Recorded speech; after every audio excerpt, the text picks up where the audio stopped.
ಇನ್ನು ಸಿಇಟಿ ವೇಳೆಯಲ್ಲಿ ಕೃಪಾನಿಧಿ ಕಾಲೇಜಿನಲ್ಲಿ ಜನಿವಾರ ತೆಗೆಸಿರುವಂತಹ ವಿಚಾರಕ್ಕೆ ಸಂಬಂಧಪಟ್ಟ ಹಾಗೆ ಉನ್ನತ ಶಿಕ್ಷಣ ಸಚಿವ ಡಾಕ್ಟರ್ ಎಂಸಿ ಸುಧಾಕರ್ ಪ್ರತಿಕ್ರಿಯೆ ನೀಡಿದ್ದಾರೆ.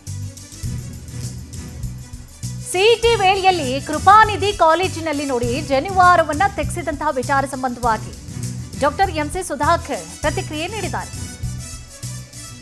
ಜನಿವಾರ ತೆಗೆಸಿರುವಂತಹ ವಿಚಾರ ನಮ್ಮ ಗಮನಕ್ಕೆ ಬಂದಿದೆ. ಕಾಲೇಜಿನ 3 ಸಿಬ್ಬಂದಿಯನ್ನ ಸಸ್ಪೆಂಡ್ ಮಾಡಲಾಗಿದೆ.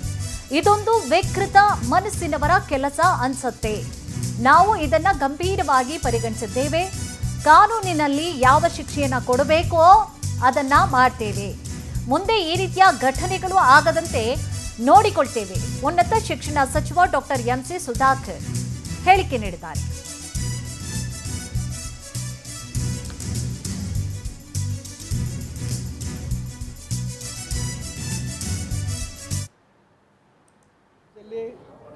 ಈ ರೀತಿ ಘಟನೆ ಆಗಿದೆ ನೋಡಿ. ನಿನ್ನೆ ಕೃಪಾನಿಧಿ PU ಕಾಲೇಜಲ್ಲಿ ಈ ರೀತಿ ಘಟನೆ ಆಗಿದೆ ಅಂಥೇಳಿ ನಮಗೆ ಇವತ್ತು ಬೆಳಗ್ಗೆ ಮಾಹಿತಿ ಬಂತು. ಭಾಳ ದುರದೃಷ್ಟಕರ. ಯಾಕಂದರೆ ಕಳೆದ ವರ್ಷ ಇದೇ ರೀತಿಯಾಗಿ ಆಗಿತ್ತು. ಬೀದರಲ್ಲಾಗಿತ್ತು, ಈ ಥರ ಎಲ್ಲ ಕೆಲವು ಶಿವಮೊಗ್ಗದಲ್ಲಾಗಿತ್ತು. ನಾವು ಭಾಳ ಗಂಭೀರವಾಗಿ ಆ ವಿಚಾರವನ್ನು ತೆಗೆದುಕೊಂಡಿದ್ವಿ. ಈ ಸತಿ ನಾವು ಪ್ರತಿಯೊಂದು ಸುಮಾರು 745 CET ಪರೀಕ್ಷೆಗಳು ನಡೀತಕ್ಕಂಥ ಕೇಂದ್ರಗಳಲ್ಲಿ ವಿಶೇಷವಾಗಿ ಯಾವ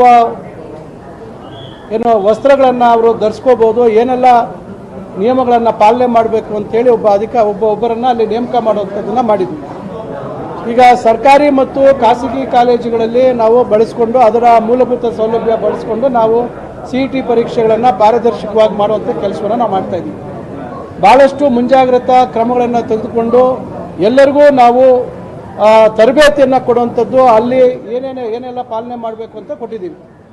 ಆದರೆ ನಿನ್ನೆ ಅಲ್ಲಿ ಕೃಪಾನಿಧಿ ಕಾಲೇಜಲ್ಲಿ ಅವರು ಆ ರೀತಿಯಾಗಿ ಜನಿವಾರವನ್ನು ತೆಗೆಸುವಂಥ ಒಂದು ಕೆಲಸ ಮಾಡಿದ್ದಾರೆ ಅಂತಕ್ಕಂಥದ್ದು ತಡವಾಗಿ ನಮ್ಮ ಗಮನಕ್ಕೆ ಬಂದಿದೆ. ಈಗ ತಕ್ಷಣ ನಾವು ಅದ್ರ ಬಗ್ಗೆ ನಾನು ಈಗ ಯಾಕಂದರೆ ಎಲ್ಲ ಜಿಲ್ಲೆಗಳಲ್ಲಿ ಆ ಜಿಲ್ಲಾಧಿಕಾರಿ ಮತ್ತು CO ಜವಾಬ್ದಾರಿ ವಹಿಸಿದ್ವಿ. ಅದೇ ರೀತಿ ಬೆಂಗಳೂರು ನಗರದ ಭಾಗದಲ್ಲಿ ಕೂಡ ಜಿಲ್ಲಾಧಿಕಾರಿಗಳ ಅವರ ಮುಖಂಡತ್ವದಲ್ಲಿ ಈ ಒಂದು ಪರೀಕ್ಷೆಗಳನ್ನು ನಡೆಸ್ತಕ್ಕಂಥ ಕೆಲಸವನ್ನು ನಾವು ಮಾಡಿದ್ದೀವಿ.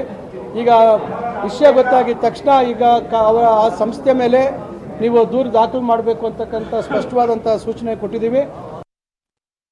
ನಮ್ಮ ಪೊಲಿಟಿಕಲ್ ಬ್ಯೂರೋ ಹೆಡ್ ಆಗಿರುವಂತಹ ರಾಘವೇಂದ್ರ ಅವರು ಹೆಚ್ಚಿನ ಮಾಹಿತಿಯನ್ನು ಕೂಡ ನೀಡ್ತಾ ಹೋಗ್ತಾರೆ. ಎಸ್ ಸರ್, ರಾಘವೇಂದ್ರ, ಕಳೆದ 2 ವರ್ಷಗಳಿಂದಲೂ ಕೂಡ ಇದೇ ರೀತಿಯಾದಂತಹ ಎಡವಟ್ಟುಗಳು ಆಗ್ತಾ ಇದೆ. ಈಗಾಗಲೇ ಈಗ ಶಿಕ್ಷಕರಿಗೂ ಕೂಡ CET ಎಕ್ಸಾಮ್ ಅಂದರೆ ಮಾರ್ಗಸೂಚನೆಯನ್ನು ಕೂಡ ಕೊಡಲಾಗಿರುತ್ತೆ, ನಿಯಮ ಏನಿರುತ್ತೆ ಅಂತೇಳಿ. ಯಾಕೆ ಅವ್ರಿಗೆ ಗೊತ್ತಿದ್ದು ಕೂಡ ಸರಿಯಾದಂತಹ ರೀತಿಯಾಗಿ ಮಾರ್ಗಸೂಚಿಗಳನ್ನು ಓದ್ಕೊಳ್ಳೋದಿಲ್ವಾ, ನಿಯಮಗಳನ್ನು ಪಾಲನೆ ಮಾಡೋದಿಲ್ವಾ? ಪ್ರತಿ ಬಾರಿಯೂ ಕೂಡ ಎಕ್ಸಾಮ್ ಸಂದರ್ಭದಲ್ಲಿ ಏನಾದರೂ ಒಂದು ಎಡವಟ್ಟುಗಳು ಆಗ್ತಾನೆ ಇರುತ್ತೆ. ಏನಿದೆ ಮಾಹಿತಿ? ಕುಸುಮ, ಇವಾಗ ಸುಧಾಕರ್ ಸಹ ಅದನ್ನೇ ನಮ್ಮ ಸಾಕಷ್ಟು ಬೇಸರವನ್ನು ಹೊರಹಾಕಿರ್ತಕ್ಕಂಥದ್ದು. ಯಾಕಂದ್ರೆ ಕಳೆದ ವರ್ಷನೂ ಸಹ ಇದೇ ಘಟನೆ ಆಗಿತ್ತು. ಇದೀಗ ಮತ್ತೆ ಅದೇ ಘಟನೆ ಪುನರ್ವರ್ತನೆ ಆಗಿರ್ತಕ್ಕಂಥದ್ದು. ಯಾಕಂದ್ರೆ ನಿನ್ನೆ ಖಾಸಗಿ ಕಾಲೇಜಿನಲ್ಲಿ CET ಎಕ್ಸಾಮ್ ಅನ್ನು ಬರೆಯತಕ್ಕಂಥ ಸಂದರ್ಭದಲ್ಲಿ ಜನಿವಾರವನ್ನು ತೆಗೆಸಿದ್ದಾರೆ ಅನ್ನೋ ವಿಚಾರ ಏನಿದೆ, ಇದು ಸಾಕಷ್ಟು ಸುದ್ದಿಯಾಗಿತ್ತು. ಈ ಬಗ್ಗೆ ಕೂಡಲೇ ಗಮನಕ್ಕೆ ಬಂತು. ಕೂಡಲೇ ಸಂಬಂಧಪಟ್ಟ ಅಧಿಕಾರಿಗಳಿಗೂ ಸಹ ಸೂಚನೆಯನ್ನ ಕೊಟ್ಟಿದ್ದೇವೆ. ಜೊತೆಗೆ ಯಾರು ಈ ರೀತಿ ಮಾಡಿದ್ದಾರೆ ಅಂತಹ ಸಂಸ್ಥೆಯ ಮೇಲೆ ದೂರನ್ನು ದಾಖಲಿಸುವಂತ ಸಹ ಸೂಚನೆಯನ್ನು ನೀಡಿದ್ದೇವೆ. ಯಾಕಂದ್ರೆ ಬೆಂಗಳೂರು ಜಿಲ್ಲಾಧಿಕಾರಿಗಳ ನೇತೃತ್ವದಲ್ಲಿ ಈ ಒಂದು ಎಕ್ಸಾಮ್ಗಳು ನಡೆದಿದ್ದಾವೆ. ಇಂತಹ ಸಂದರ್ಭದಲ್ಲಿ ಇಂತಹ ಘಟನೆ ಆಗಿರ್ತಕ್ಕಂಥದ್ದು ಹೆಂಗೆ? ಯಾಕಂದ್ರೆ ಸಾಕಷ್ಟು ಟ್ರೈನಿಂಗ್ ಅನ್ನ ಕೊಟ್ಟಿರ್ತೀವಿ, ಸಾಕಷ್ಟು ಸೂಚನೆಗಳನ್ನ ಸಹ ಕೊಟ್ಟಿರ್ತೀವಿ. ಈ ರೀತಿ ಘಟನೆಗಳು ಆಗ್ಬಾರ್ದು ಅಂತಾನೆ ಸಹ ಕೆಲವೊಂದಿಷ್ಟು ಕಟ್ಟುನಿಟ್ಟಿನ ಸೂಚನೆಯನ್ನ ಕೊಟ್ಟಿದ್ದೇವೆ.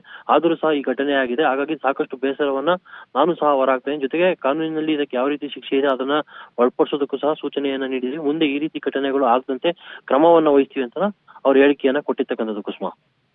Details card